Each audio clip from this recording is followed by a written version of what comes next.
Hello everyone, good evening and welcome back after a long time. I am making a video because first of all congratulations to all of you who got selected for DV, voice test and psychoactive test in the ATC exam. And I would say that those who are not selected should not feel disheartened because many other opportunities will come both in ATC as well as other exams. So if you are determined enough to be a part of ATC, so you can continue your preparation because you may hope ATC vacancies soon, because as you all are aware that shortage of ATCOs are there in AI.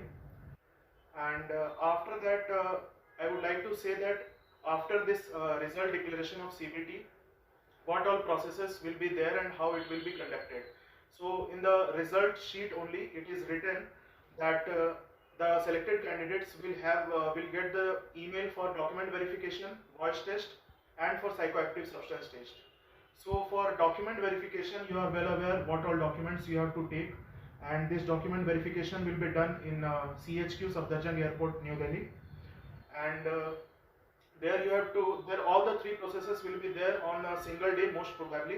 First you will have to get your document verified, then voice test, and in the meanwhile psychoactive substance test will be there.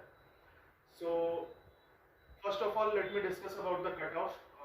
तो बहुत लोगों को ये लग रहा है कि ये कट ऑफ मतलब ध्यान नहीं दे रहे हैं बहुत लोग, मैं भी पहले ध्यान नहीं दिया था, मुझे एक मेरे दोस्त ने बताया कि वो जो है वो मार्क्स नहीं है, वो परसेंटाइल है जो कट ऑफ है 99.8 99.6 ऐसे, तो इसलिए वो काफ़ी क्लोज है।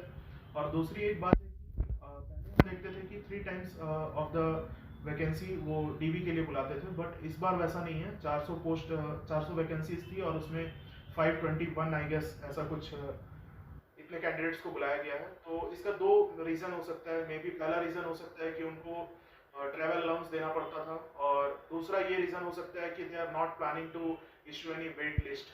जो अगर कैंडिडेट्स ज्वाइन नहीं करते हैं तो पहले उनके लिए वेट लिस्ट का एक क्राइटेरिया होता था कि ये अगर वो ज्वाइन नहीं करेंगे तो वेट लिस्ट आएगा इसी रिक्रूटमेंट से। सो इतने ही कम मार्जिन वो लोग रखे हैं, तो मुझे ये लगता है पर्सनल व्यू कि इस बार वेटिंग लिस्ट नहीं आएगा। एक हिसाब से अच्छा भी है, अगर वेटिंग लिस्ट नहीं आता है तो आपको उसी में फंस के नहीं रहना है, आप आगे का सोच सकते हैं। नेक्स्ट रिक्रूटमेंट में भी एटीसी का या फिर और कोई एग्जाम का, जैसे फॉर एग्जांपल सीजीएल का नोटिफिकेशन आ गया है 2022 का, और उसमें पैटर्न भी काफ़ी चेंज हुआ है तो सबके लिए न्यू है, तो वहाँ भी आप ट्राई कर सकते हैं। दूसरी बात यह है कि वॉइस टेस्ट में आपका क्या क्या चेक होता है, मतलब बेसिकली वॉइस टेस्ट होता क्यों है। तो बेसिकली वॉइस टेस्ट का 3 पार्ट होता है। पहले तो आपका फ्लुएंसी चेक किया जाता है इंग्लिश कम्युनिकेशन में।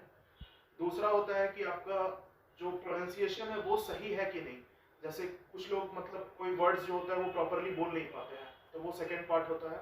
और तीसरा पार्ट होता है कि आप एक ब्रेथ में कितना लंबा बोल सकते हैं। ये इसलिए होता है क्योंकि आपको जब आप एज एटीसी कंट्रोलर टावर पे आप जॉब करेंगे तो आपको मैसेज ट्रांसमिट करना होता है, तो उसमें ऐसा नहीं है कि एकदम छोटे छोटे फ्रेजेस आप एक एक बार में बोल रहे हैं फिर सांस ले रहे हैं फिर बोल रहे हैं, ऐसा नहीं है। एक लेंथ में एक पर्टिकुलर अमाउंट ऑफ मैसेज आप ट्रांसमिट कर पा रहे हैं कि नहीं, उसके लिए चेक होता है। तो अब ये तीनों टाइप के जो चेक है वो होते कैसे हैं। तो फ्लुएंसी आपका चेक होगा, आपको एक पैराग्राफ दे दिया जाएगा इंग्लिश का 4 या 5 लाइन का, वो आपको पढ़ना होगा माइक में जो कि रिकॉर्डेड होगा।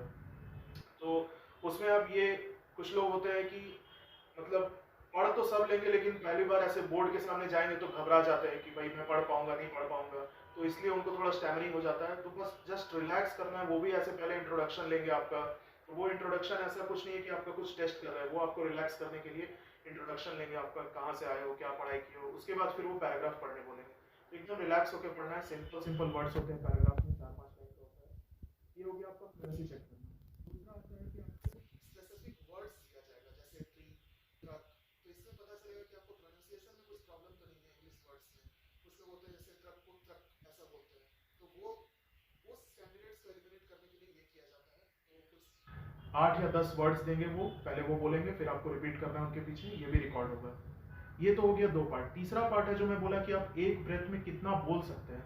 तो उसके लिए होता है कि आपको फुल एकदम पहले तो सांस लेना है, उसके बाद आ करके आपको कितने टाइम तक आप ये बोल पा रहे हैं वो उसका सेकंड्स नोट करते हैं। जनरली हमारे टाइम में सब 10 12 15 16 कोई कोई 20 सेकंड तक ऐसे किए थे, तो उससे ज़्यादा कुछ फर्क नहीं पड़ता है। बस बहुत शॉर्ट नहीं होना चाहिए कि आप एक सांस में आ जो कर रहे हैं वो बहुत शॉर्ट में आपका ड्रॉप हो जा रहा है, वो नहीं होना चाहिए।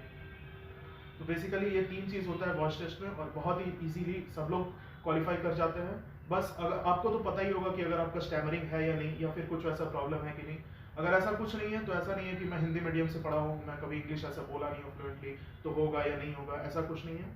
बहुत ही आराम से सबका वॉइस टेस्ट क्लियर हो जाता है। अब तीसरा बात आता है जो कि इस बार न्यू इंट्रोड्यूस हुआ है, साइकोएक्टिव सब्सटेंस टेस्ट।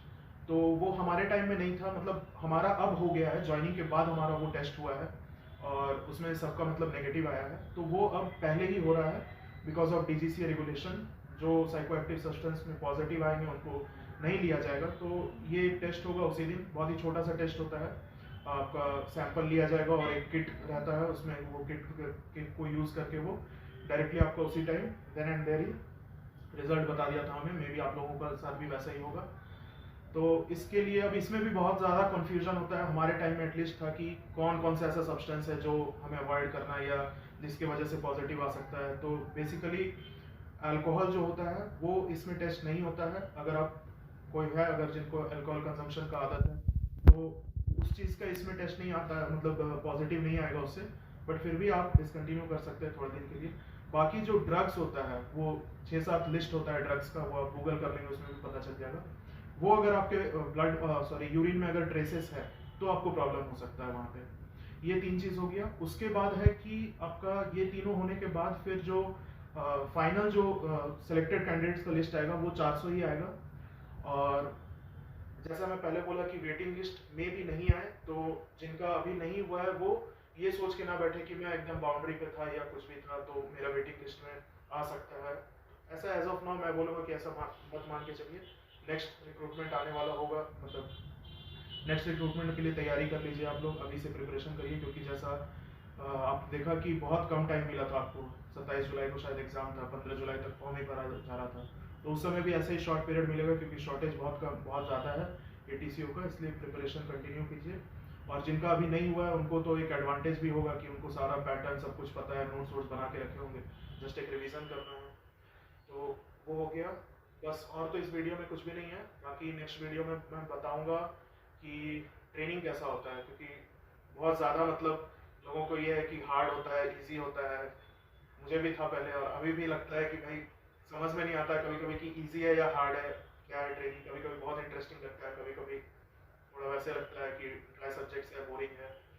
तो ये अभी हमारा ट्रेनिंग में बस एक शॉर्ट में डिस्क्रिप्शन दे दे रहा हूँ कि हमारा ट्रेनिंग जो है 2 महीने का हो चुका है और उसमें हमारा फर्स्ट कोर्स जो है एरोड्रोम कोर्स, उसका थ्योरी पार्ट लगभग खत्म हो चुका है और अब हम प्रैक्टिकल्स मतलब सिमुलेशन करने जाएंगे। वो इंटरेस्टिंग होता है थोड़ा, मतलब थ्योरी से तो ज़्यादा इंटरेस्टिंग होगा। और बस अभी तो इतना ही है। डिटेल में ट्रेनिंग का क्या क्या है, क्या मतलब कैसे होता है ट्रेनिंग हमारा, theory, practicals, visits, guest lectures, ये सब मैं बताऊंगा नेक्स्ट वीडियो में। का नहीं हुआ है वो ये मत सोचिए कि मतलब अब क्या होगा, क्योंकि एक एग्जाम से कुछ नहीं होता है यार। एक एग्जाम में कुछ नहीं हुआ तो इसका मतलब ये नहीं है कि आगे भी कुछ नहीं होगा। मेहनत करते रहना, सब होगा। ये नहीं तो कोई और सही, लेकिन होगा अच्छा ही। वो कहते हैं ना, मन का हो तो अच्छा, ना हो तो और भी अच्छा। बस ये सोच के चलना है। Thank you, bye.